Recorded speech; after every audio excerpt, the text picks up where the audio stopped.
One thing you learn very quickly is that ambition is not enough. And the reason it's not enough is because life happens.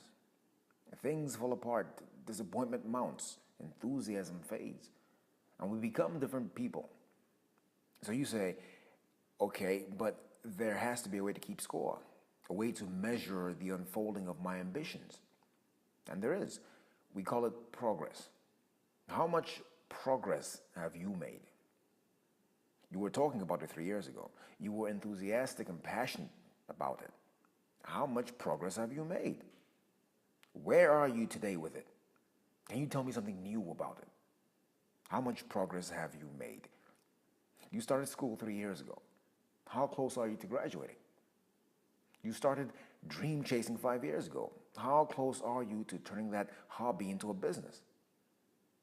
You got your heart broken 7 years ago. 6 years ago, you said you were done feeling worthless and sorry for yourself. You said you wanted to feel like your old self again. How close are you? How much progress have you made? You see, progress is how we measure ambition. And if you haven't made progress, then your ambition comes into question. People look at you and say you're not serious, and you'll begin to believe that. So progress matters, but it's not enough. And if progress is the yardstick of ambition, then growth is the acid test of progress. You see, I've learned that progress without growth is a recipe for frustration. I've learned that growth and progress are not the same thing. Progress is about movement, and growth is about expansion. You finally got over the heartbreak, but did you learn the lesson? You figured out how to live with your anger issues, but do you know what the anger was all about? You did it, all that work you put in, and you made it. You got the promotion, you got the big office. The corner office on the 67th floor is yours. But every time you step foot in that office, you're reminded that this is what you traded your soul for. It's progress, not growth. It's momentum, not expansion. Growth is the ultimate test. It doesn't matter how much ambition you have or how much progress you make.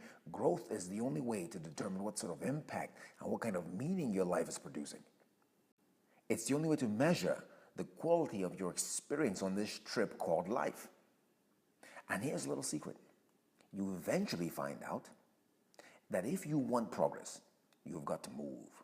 If you want growth, you've got to risk. David Viscott said something I think is very important. He said, if you're not willing to risk, you cannot grow. If you cannot grow, you cannot be your best. And if you cannot be your best, you cannot be happy. If you can't be happy, then what else is there? What else is there? Ask yourself that the next time you evaluate your ambition and examine your progress. What else is there? That's a growth question. My name is Angelo, and I'm the Motivator.